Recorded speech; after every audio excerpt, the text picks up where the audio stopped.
On today's show, it's a festive roundup. We talk about the year we've had, the year we're going to have, and our hopes for 2023. We talk about the gear that's made our year. We cover a whole ton of stuff. It's me and Greg on this one, and from both of us, we just wanted to wish you guys a happy Christmas, and here's to wishing you the very best for the next year. And I hope you enjoy the episode. Oh ho, how are you doing, Greg? Solid festive intro, wasn't it? It kind of sounded like a very unsure ho ho ho. It's about as unsure as it could get. How are you doing? Yeah, not bad. Trying to it's going to be my last day in the office, I think, for before Christmas. But it's Christmas Eve, Greg. It's not. It's bloody not. Better not be. Not. I know. Still got presents to wrap, things to do. Are you wrapped? And by that I mean done for shoots. I mean, I'm done for shoots. I've been done for shoots throughout December, Tom. It's been a slow month for me.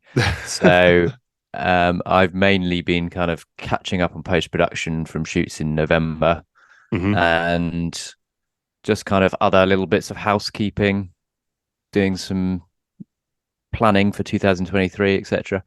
Oh, the end of year plan. Love it.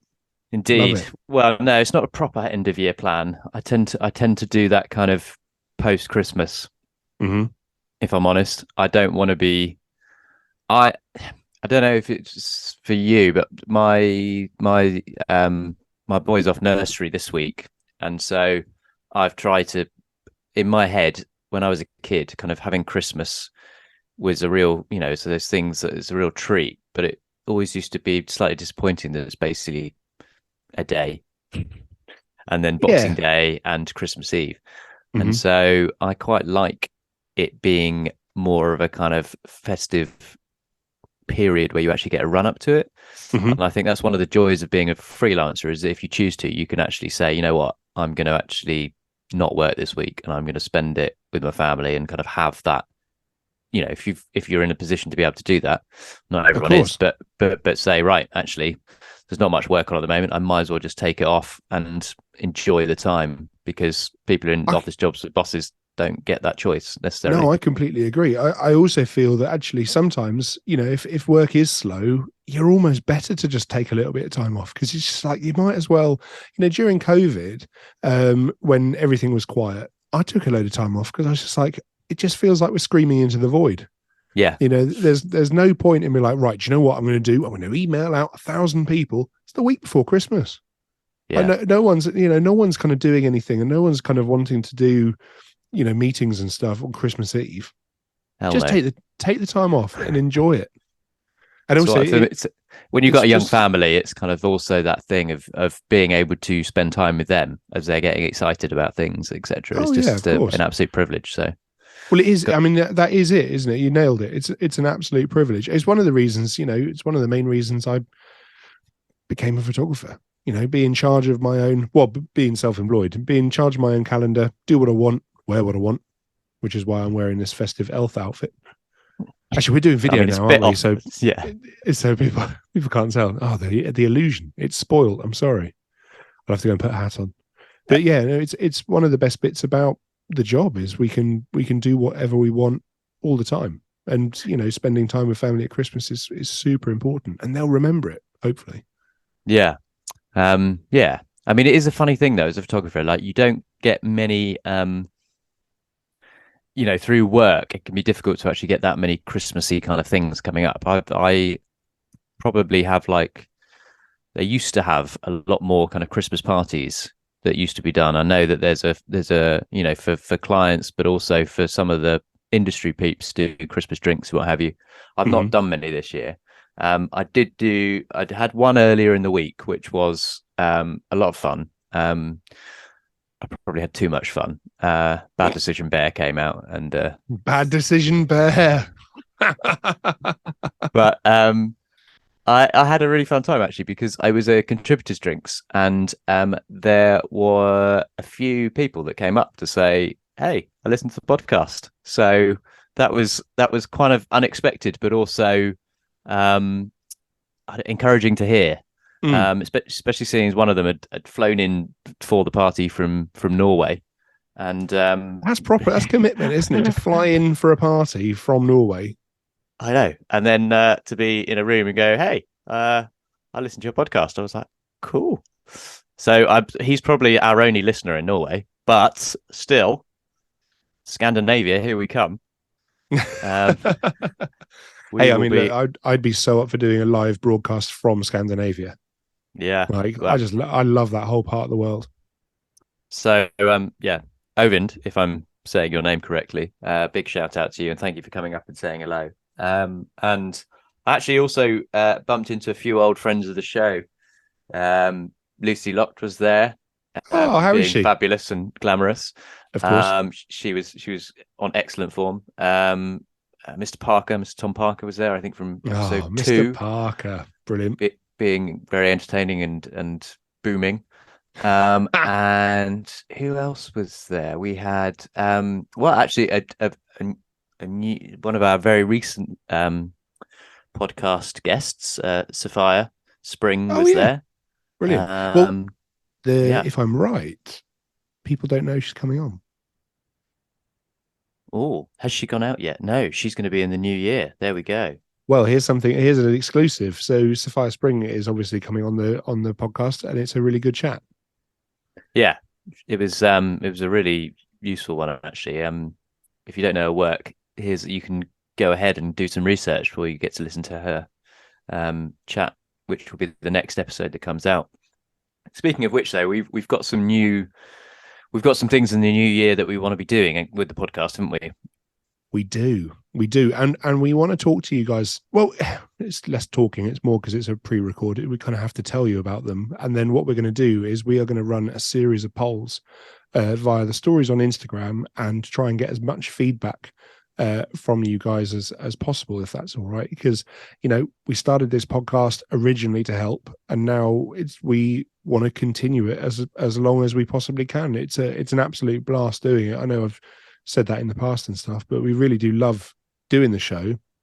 We find it beneficial. Hopefully, it's got quite a decent listenership. Turns out we're in the top 20% of podcasts worldwide, which actually, considering we've, barely really given it a go. I mean, that's not true. That's a bit harsh on us, but I think we're doing all right.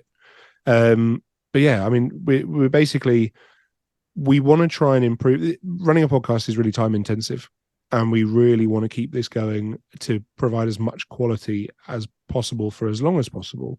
So we want to get as much feedback from you guys as is not fair, but like as much as you can give us, really, because we want to make this as useful for everyone who listens as possible. Yeah, so we need to learn more about who our listeners are. Obviously, like analytics can only tell you so much, but it'd be really useful to kind of hear from people and hear what's been helpful. And actually, being out in public and having people come up to you and say, "Oh, I listened to the podcast. I found it really helpful," is great. Did I ever tell you about my Tesco story? You did with chap in the queue or something behind you. I can't remember. Did I tell it on the show? I don't know. I'll tell it because our lives and what goes on the show gets mixed up. Yeah, I know. We talk every day, guys. This is the trouble. We very rarely remember what's been filmed and what's been recorded. But basically, I was on my headphones. No, that's not true. This guy was on his headphones, and I was taking a break from a shoot to just nip out and get a sandwich from Tesco's somewhere in East London. And a guy behind me goes, oh, mate, that tills, we were queuing up for the tills. And he goes, oh, that till's free. So I turned around to him and went, oh, actually, mate, that's cash only. I need to pay with card. And he took his headphone off his ear with like the most puzzled, confused look on his face that I'd ever seen, like proper, like, what?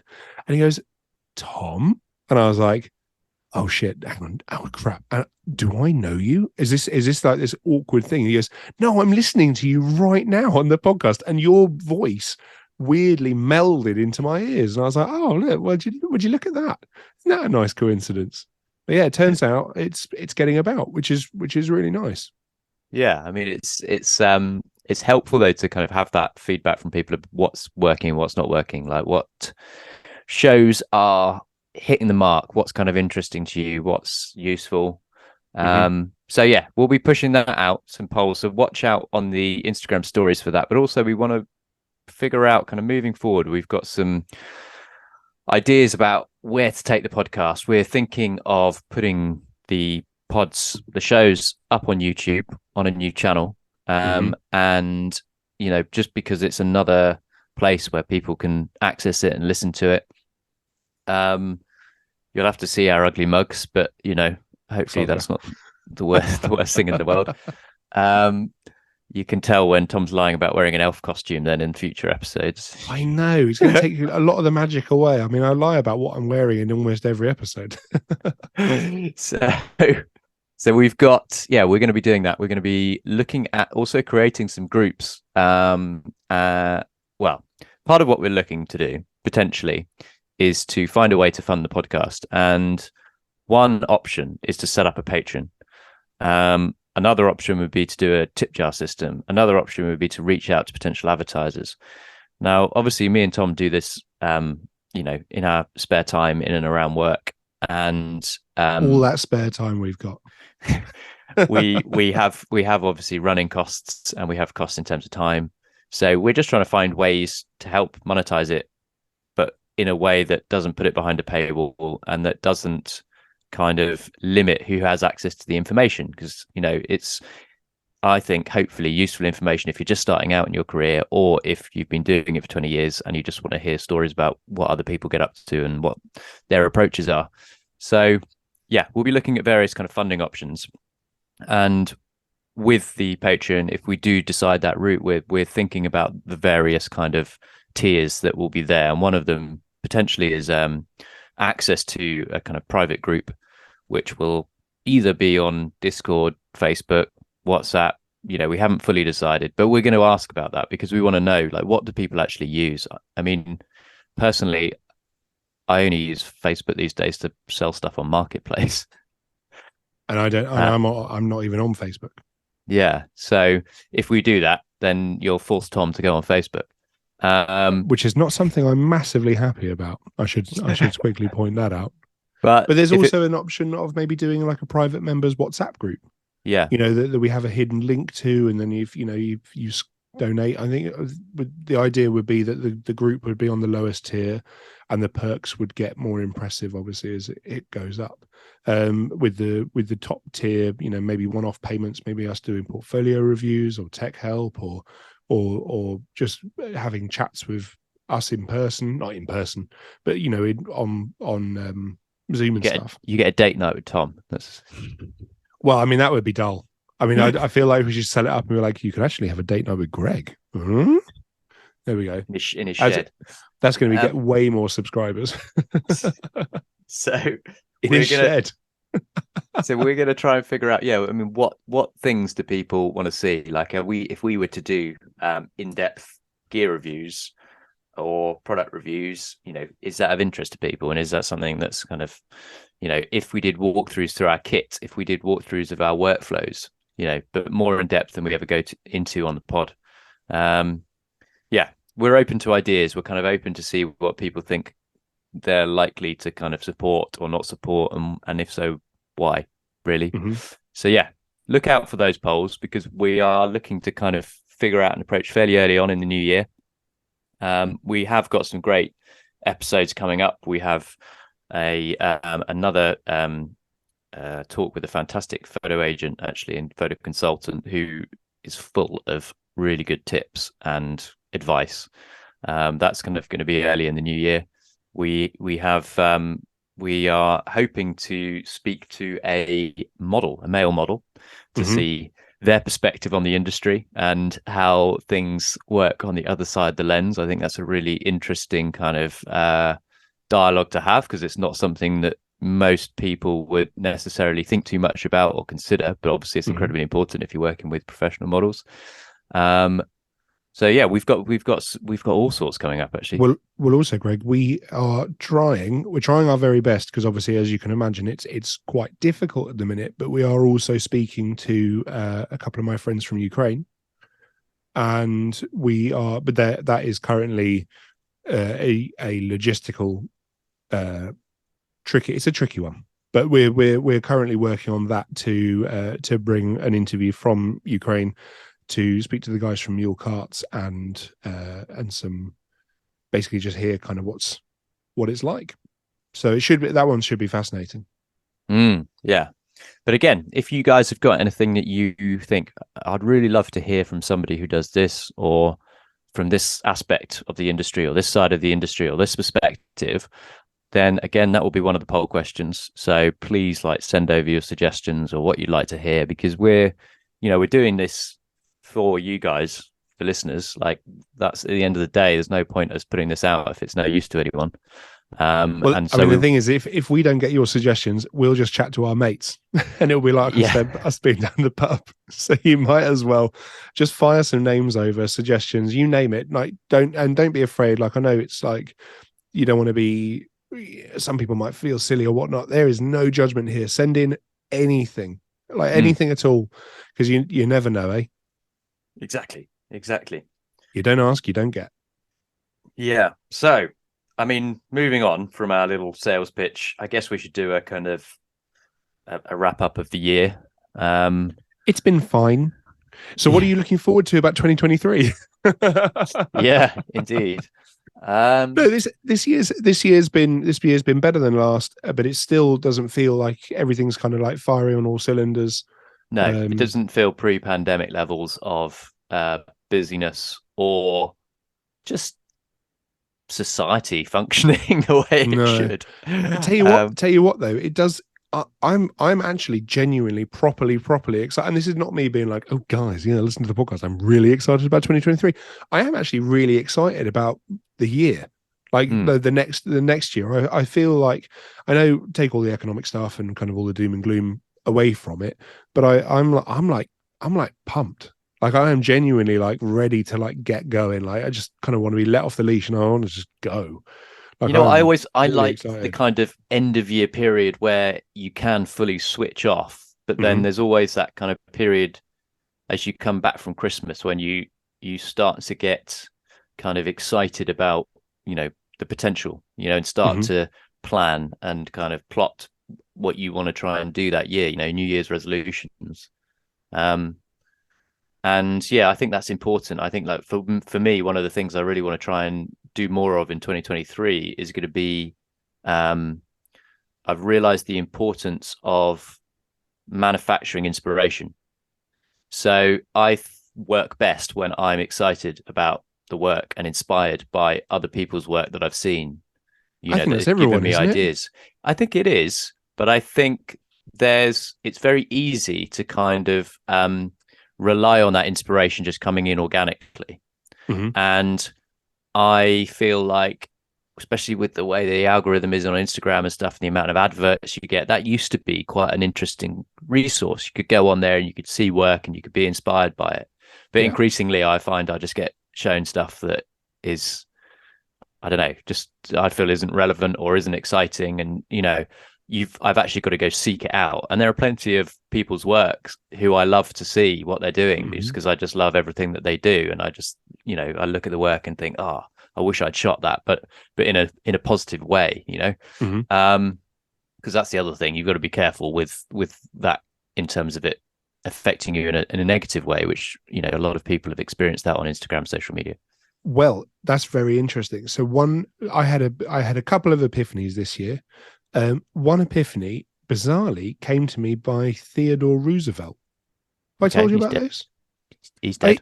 He is dead. It was a weird. Like, I'm not going to say that we were having a séance and I kind of summoned Teddy Roosevelt and whatnot. Did you meet the ghost of him in some kind of like Christmas Scrooge? Yeah, can you imagine that? I just imagine you in your stripy bedclothes and the hat that you wear when you go to bed. Yeah, exactly. Yeah, absolutely. I do wear the blue and white stripy hat like Scrooge, because it chills me to the bone, etc. But the that, by the way, that's a Muppets Christmas Carol reference, which is in fact my favorite Christmas movie outside of Die Hard. And I do believe Christmas is a Christmas. Die Hard is a Christmas movie. Unpopular opinion, I'm aware, but it is. And the thing from Teddy Roosevelt, going back to the Instagram thing, is he apparently confused. Teddy Roosevelt was on Instagram? No. I know. Randomly, I had kind of gone down. When they go down those Instagram holes, and you're just like, gee, like everyone else seems to be doing these amazing jobs, and look at that guy's equipment, and look at that. Actually, I very rarely get gear envy. bluntly with the amount of crap I own. But I was literally kind of I was looking at it and I was just like, oh, I feel this is really unhelpful and really unhealthy for me to be constantly checking out and comparing myself to all my peers, and I just kind of was just getting myself a little bit down with it. So I limited my time on Instagram. I'm allowed 5 minutes on Instagram a day now. That's it. And when after you've spent 5 minutes on it, you set it up in screen time, app limit 5 minutes a day, and as soon as you go over that, it tells you, and you have to hit OK or ignore limit, and OK shuts the app. Done. And I was just like, I feel infinitely better. And then randomly, at the same time I did that, I found this quote from Theodore Roosevelt that said, "Comparison is the thief of joy." And I was like, oh, he's right. That's actually a brilliant way of putting it.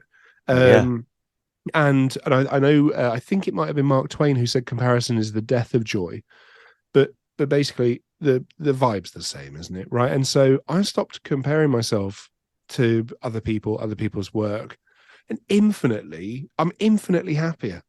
It's amazing. Like there's so much pressure that gets lumped on you, not necessarily lumped on because of everyone else, but what you always forget that whatever you're seeing on social media and stuff, that's very much everyone's best life. Yeah. Right. Like everyone, you're seeing the polished and the perfect. Exactly. You might see that photographer who's, oh yeah, I'd really love to do that job or that campaign, but you're not seeing the 3, 4, 5 months of pre-production. You're not seeing the early mornings, the slogs, the gear being dropped. You're not seeing all of that. You're just seeing the perfect bit, and you kind of forget that all the jobs that didn't work, the jobs that weren't as great, they kind of like made mistakes on or didn't produce their best work on. Or all the treatments that you spent hours writing for people to go, thanks ever so much, but the clients decided to go with a different photographer. You go, you don't see any of that. None of us talk about it. There's a lot of treatment writing that I do for then certain jobs to just go away. And I do love doing it. But at the same time, I mean, I had this thing a couple of weeks ago. Me and my producer had spent probably like 4 or 5 days working up an estimate, working up the treatment, making sure everything was perfect.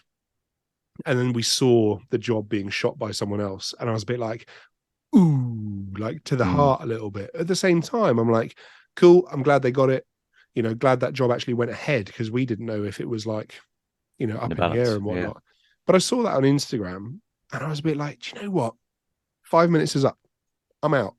And if you spend 5 minutes a day tops, or 10 or 15 or whatever, but no more than 15, your life is going to be immeasurably improved. And all thanks to me and Theodore Roosevelt. Who knew? Well, I think it also goes back to, the episode that we did, seems like a lifetime ago now, would have been over 2 years ago, with me and Sarah from Dark Art, which was, and one of the topics that we covered there was the idea of the visual diet.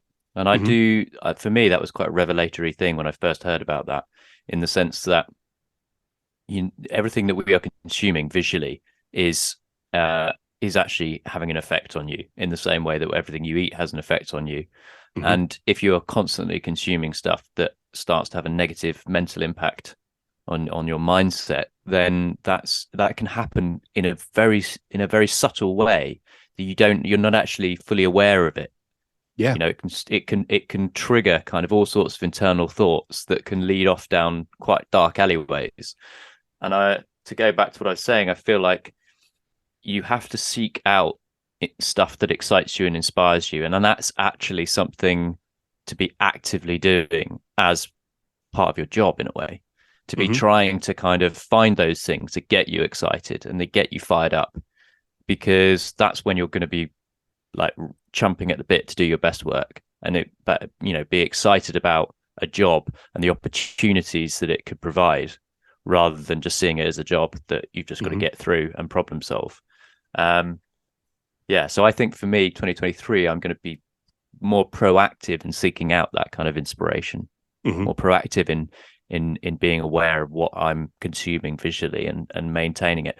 I've got so many photo books in the house, and there was a time pre-kids when the biggest luxury would be a slow Sunday morning with a cup of coffee and a photo book in the kitchen, just like, such a great way to start the day, to be slowly absorbing stuff that inspires you rather than immediately on your phone doom scrolling. So Yeah, I yeah, mean, I think wherever you find it, I think you've got to seek it out. 100%. I actually I got an amazing tip from a good friend of ours, actually, mine and yours both, and a good friend of the show, a guy called Sam Royston. Big up, Sam. He's a wonderfully talented and very nice chap. But we were chatting, and I have an inspiration folder. I'm sure we all have got one, right? You save images that you like, and it ends up on a folder on your Dropbox, on your iCloud, whatever. You never look at it, and then it just kind of just grows and grows and grows into this kind of insane, unorganized beast, which has got almost zero use or value, because you were like, oh, I saved that reference image. Oh, don't know where. I don't know what the file name was, etc. So Sam put me onto I'm sure you should have a better system in place. But let's come back to this. Let's well, carry on. What did Sam put you no, onto? I do have a better system thanks to Sam, right? So Okay. Sam, me and him were chatting, and he kind of laughed at me because he was just like, for a man of many systems and a man who prides himself on being pretty organized, that was the one thing that was a mess. It was a one thing that, because I never really used it enough. I never really. It was just a useless thing. It was a good idea in principle, but it was useless. So Sam put me onto a bit of software for Mac called Eagle, as in the flying bird. Yes, yeah, I have heard of Now, this. Eagle is awesome because it's basically a great way of organizing your inspirations or your mood boards or your or kind of your various things like that, because you can organize it into folders, you can tag it, and for example, if you are being commissioned to do a red background shoot or a red toned or a blue toned or a green toned shoot, you can then search by color themes. It analyzes all the images, and so you can show all images that have a blue or a cool tint or a really warm tint, and it also then saves the original file, and it saves the web address that you saved it from. So if you then go, right, okay, well, I want to go and look at this image here. Oh, I saved it from this guy's website. Let me go and open it back up. I want to go and check that person's website again. And it can save GIFs, it can save moving image, it can save stills, and it's searchable, and you can use tags, and I've got everything. So I've got a UX branding design folder. I've got newsletters, mailers, lighting setups, office design, because I really want to redesign my office. As you can tell, it's a bit industrial. So it's a bit like an advanced Pinterest or something. It's exactly that, but it runs natively, and you can sync it over Dropbox or iCloud or wherever you want to store the repository. And it's a really, I honestly, I now launch it at login, and then when I have the plugin on Safari, so I right click on an image I like on Instagram or anywhere on the browser, save to Eagle, and it saves it all into the thing, and then I have an uncategorized thing where it just basically dumps all your saved images to, and then I spend a couple of minutes each week just organizing them out into various things. And honestly, I think it's a really neat little bit of software, and it's not very expensive, and it's not subscription. That's good. That's really good and quite rare these days. 100%. What's the have you one thing I've always wanted to try and find is a way of offlining, sorry to use the term offlining, images that I kind of save on Instagram, because I like to have, I mean, especially if I'm traveling, I love to have that stuff. I have a folder on my phone that is all of the images that over the years I've screenshotted, and they get saved to a certain folder, and eventually they get turned into JPEGs and put into other folders that make their way onto my phone, and they're all subcategorized on the phone. So if I'm sat on a long flight, I can be looking through, and I also use it as a reference store for kind of mood boards and what have you. But I just love having them offline somewhere. I'm constantly frustrated by the fact that on Instagram you can do it, you can save images, but it saves them within the app. So what I would do if I was you is there must be a way of you then going onto your browser, seeing your saved images, and then just saving them to Eagle.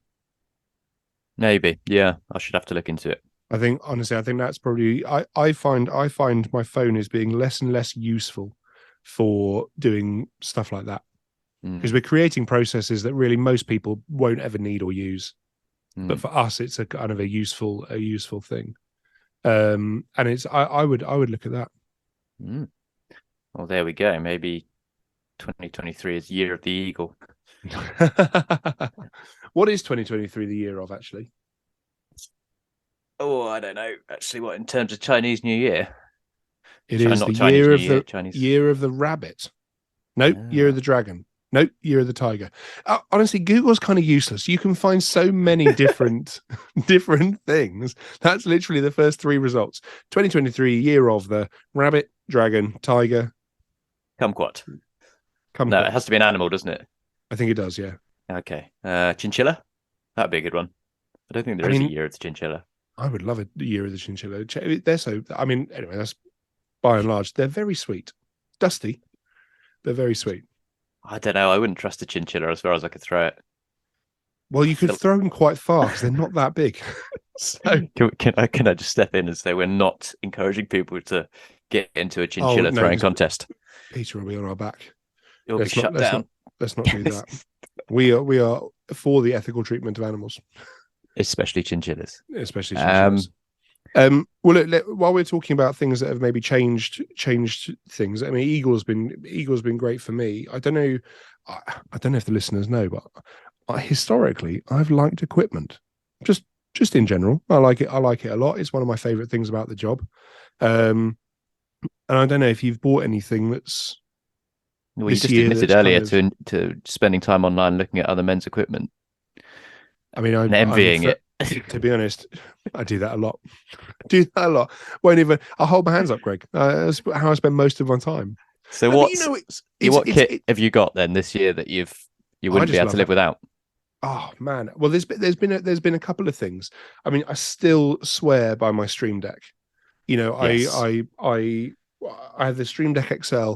And I have it all programmed with loads of different system macros via Keyboard Maestro and all that kind of stuff. And I saw that you'd bullied Sam into getting one. I did bully Sam into getting one. I didn't bully. No, that's not fair. I'm not a bully, but I think Sam dropped over to the office, and I retouched a shot and showed him how I use it. And I think at that point he was like, "Oh, okay, I should probably invest in one." Which I think, by the way, Sam, is a very sensible way to do it. I was this close in the Black Friday deals to buying one, and then you should have done. Yeah, maybe there'll be a Christmas sale, I'm sure. How do you feel about the ones with the dials on them? Honestly, I don't really have. I'm sure that's kind of useful, but I'm saving my money for a proper grading surface. So I want the Blackmagic Design Micro surface, but the trouble is, I don't even know what that is. It's a proper grading surface with knobs and dials and all sorts of stuff all over it. But it should work in capture and stuff like that. I'm not entirely sure. It's also about £1,000, so I'm a bit like a lot of money for what I can do with a mouse. Really, yeah. You know, if I need a professional colorist, I think I will now just hire a professional colorist rather than try and do everything myself. You know, I've spent enough time this year doing things myself, whereas actually I think it would be a better use of my time that I should be going out and getting meetings and doing that sort of stuff rather than being like, right, okay, let me do this alpha mask on this channel and then I'm going to all that kind of stuff. That's for better people than I am. So yeah. I like going and doing the selling basically. So so Stream Deck's been your kit of the year? No, because I've had it a couple of years now, so that doesn't really count. Okay. But I've really heavily lent on it this year. I bought this. Okay, for YouTube listeners, it does actually look like a ring light. No, you'll know what it is, but for listeners, Tom is holding up what looks like it's a steel hoop covered in. It looks like one of those bars you would have had in the gym at school in the 90s that you hang off. Yeah, but it's stronger. But this Okay. it's got a hex thing on the bottom, and it screws into a super clamp, and then on shoots you can put your lens through it, and it supports the camera. It's the first Digi, What's it called? A ring? A ring? What's it called? it's a camera hoop, I think, from first Digi, who are a Berlin-based Digi outfit, and it's really nicely made. I It's think it's a really ring nicely piece. made. But anyway, You're so vulgar. I'll see. I'll see. I'll see. I'll look forward to the behind the scenes shots where you're using that Well, on your cart. I mean, actually, there's another thing. I'm glad you brought that up. Till somebody comes up and thinks it's actually a drinks holder and drops their cup through it. Well, I think those mega drinks you get in the States. Like I think it would just about hold one of those. So I might A have jumbo pop. what are they called? Big gulps, I That's think. what. But I bought some Yeah. other bits from. Do you know mule carts? Yes. Well, you mentioned them earlier. We've mentioned them earlier. So basically, I've stopped buying like a lot of the big stuff, and now I'm really like on the hunt, and I really love finding the small bits that actually really improve workflow on set or really kind of make life a bit easier all round. So I bought this. I bought a couple of their trays, which are fantastic, but I also bought this, which is a little table tray, effectively, with an angle bit Carpeted thing. and everything. Yeah, so you clamp it onto a stand, and that's where my director's monitor lives now on set. And what's good is that historically, I have been a nightmare for putting it down wherever. So now, even if I put it down, all my team know that if they see it on the floor or on a box or whatnot like that, it has to go back on this tray, because then I know exactly where it is at all times, and I'm not kind of like running around, because I've spent a lot of my career misplacing cameras, misplacing monitors and all sorts of stuff. But the stuff from the Mule Carts guys is really nice. What else did I buy this year? The R5C, the Canon, which is I'm a huge fan of that. Massive fan. It's just possibly the camera that I've always dreamed of. It's, I want for nothing more. I went for a walk with a couple of photographers the other day. Hi, James and Tom. And I was saying to them, what more could I actually possibly want? I've got a fantastic 10-bit, really versatile internal codec. I've got up to 120 frames a second. I've got two of the bodies, and so everything matches. I've got an amazing R5 at the flick of a switch, and then I've got an amazing R5C when you flip the switch the other way. I've got false color, I've got peaking, I've got zebras, I've got everything I could possibly want in a video and stills camera. Yes, the battery life could be a bit better. But other than that, I got no complaints whatsoever about it. I am, for the first time ever, completely head over heels besotted with the camera, and I'm never going to move systems. You heard it here. I'd say first, but I've said that like 5 or 6 times, I reckon. In the 3 years we started no, hang on. In the 3 years since we started the podcast, because we're coming up to our 3rd year anniversary. What? I think I've only used Canon. You taking me out for dinner? Hang on, I thought you were taking me out. Oh, awkward. Well, this is. Oof, I guess we could split it. If anyone would like to pay for me and Greg to go out and have an anniversary dinner, we'd be very much appreciated. We'll live stream it. We'll live stream it. But yeah, other than that, the EcoFlow, that was a good purchase. That was this year. I bought one of them. Might come in useful when we go through the power cut phase. 100%, yeah, with the rolling power cuts. But don't worry, because we've got these massive rechargeable batteries. Which out of curiosity, which one did you go for? I went for the slightly smaller capacity than you did. I can't remember off the top of my head. Did you go for the Delta Mini? I think it's Delta Mini Pro or the Delta Pro. I can't remember. Oh, have you got the brand new one? The one with the different battery type inside? Oh. I love talk to me about batteries. No, I've got the slightly older one with the older 800 cycle battery. I think yours has got 3,000 cycles though. It's amazing, really clever. For anyone who doesn't know what they are, they're effectively a massive power bank with AC sockets on, USB fast charging, USB-C 100-watt out. So have one of them on the cart. Oh, by the way, Greg, I bought a cart, but I'm just gonna glide straight Gloss over over. that, gloss over it straight away. But yeah, it's one of my most interesting purchases, I think, because I bought it on a bit of a whim, going, I don't know how useful this has been. And it's Mm, actually been one of the most useful bits of kit I've ever bought, mm, because I can run 3 Profoto D2 1000 watt heads off it for a shoot.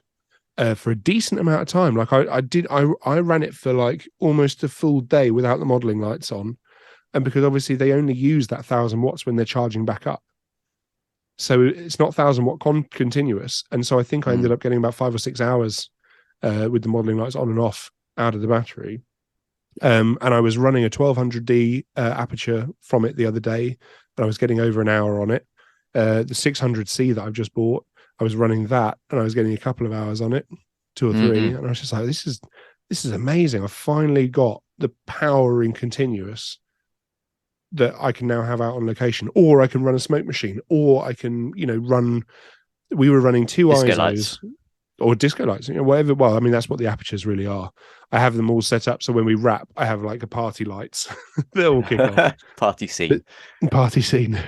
But the battery's been it's been a really good purchase. Actually, I've been really pleased with that. And what Mm, about you? What's been your kind of thing that you've picked up this year that you've kind of gone, that's a decent pickup. mm. Um, looks around. Smug. That's a good mug. It's a good mug. um, I've tried not to buy too much kit this year, if I'm honest. Sensible. I So have I. so I mean, I am looking around trying to think what I've got. I mean, I shifted. I'm kind of still mid between my Canon and my Fuji. So my video rig, I guess, is something I've developed a bit more this year, and I invested in the Tilta Mirage matte box system with the Mm, variable ND, and nice. that is amazing. Hmm. I think it's fantastic bit of kit. I also invested in one of their side handles that has a focus dial on it, so I can rig it up to my Tilta Nucleus Nano motor and actually do the focus from the handle. That's cool. Is it? I can't remember how those handles work. Can you also control the Mirage through it as well, or is the Mirage You a could do if separate? you had a separate motor. Right. If you Okay. had a separate motor, you might be able to. I don't know if you'd then need to switch channels though, because you'd have 2 motors on your camera, one for your lens and one for the ND on the. To be honest though, the actual ergonomics of the way that my rig is set up, it's no bother to kind of do the ND. I'm very Hmm. rarely changing it dynamically whilst I'm shooting. I Sure. think if you were, then yeah, having that controllability would be really great.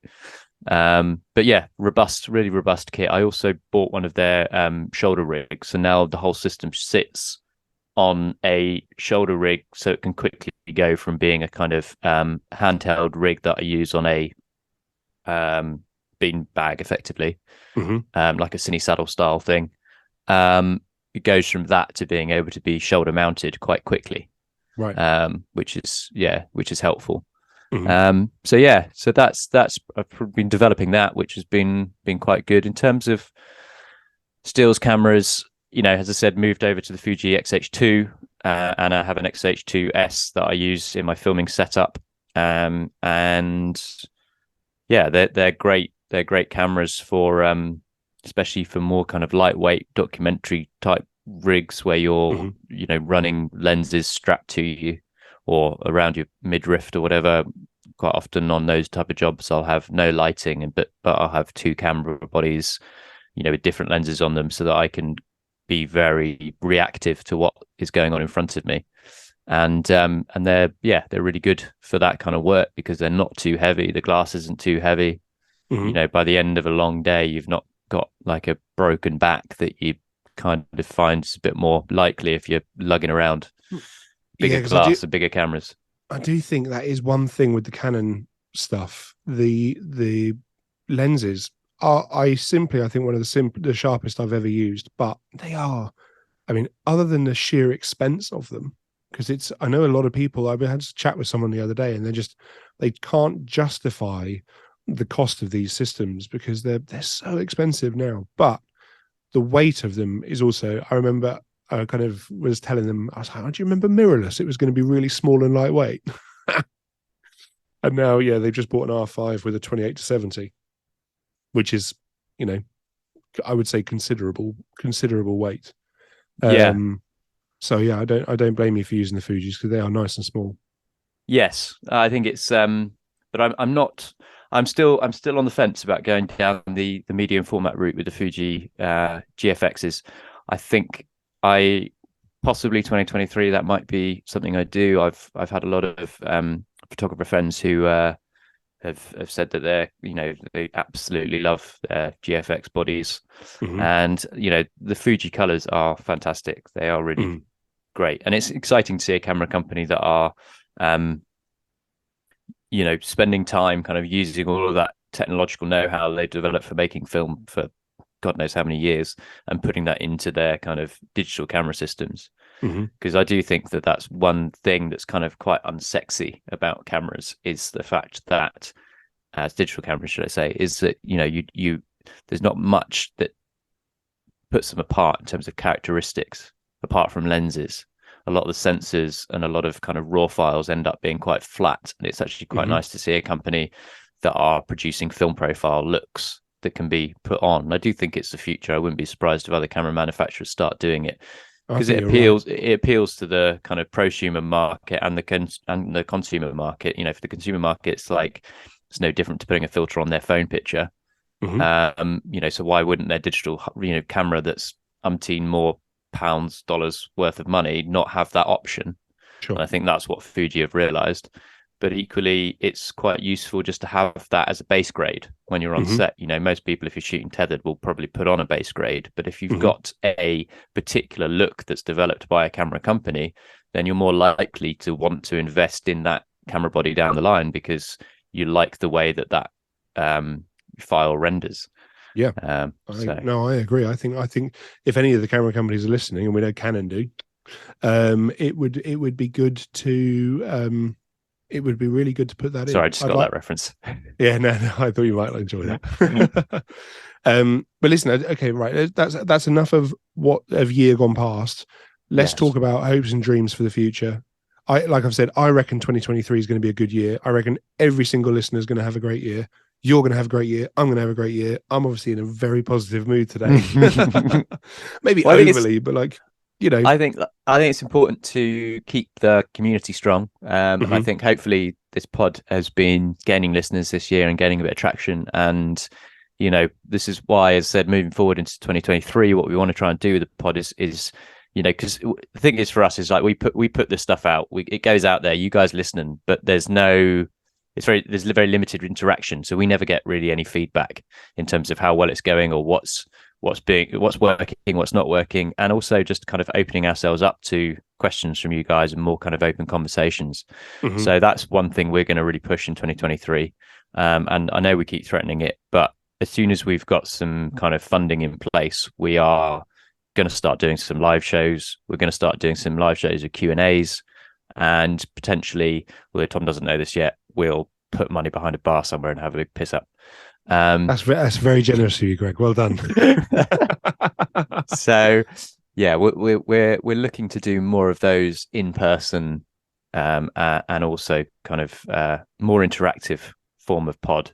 If anyone knows of a venue that actually might be willing to host something like that, please do let us know. That would be great. Studios, we're looking at you. But you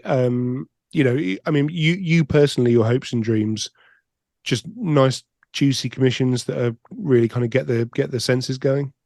I think it's always about that. For me, it's about getting those jobs in that really excite you. And if at the end of the year I can have had one job where I've really been super excited about the work I've produced, then that's a good year. I think you need to be realistic about it and know that not every job is going to be like that. And there are lots of jobs that you do and they're just jobs for the money. But every now and again, you're going to find a job that's really going to push you and cause you to really think creatively. And that's the jobs I'm always aspiring to get. So I realized that I maybe about 6 months to 8 months ago, I kind of had a bit of a word with myself, because I was just like, maybe I'll just do that job for the money. And I'm like, well, actually, no, right. Have it, and you'll hear when we speak to Sophia about, she has a 3-prong whether she'll take a job kind of thing. And about 8 months ago, I just said, "Do you know what? Even if I do a job and it might not necessarily be the most creative, I'm going to get something out of it for me. And I'm going to, and then as soon as I started thinking like that, I was just suddenly infinitely more invested in the jobs. Oh yeah, and it doesn't, it doesn't have to be a really exciting job for you to be able to do that. It can be. When I first started and was shooting all sorts of like event work, you would go. That could be really dull day after day. So you have to set yourself challenges. You have to be like, okay, well, how can I make this interesting for myself? Okay, I'm going to try and experiment on this shoot with using bounce flash, or I'm going to experiment with this new flash diffuser.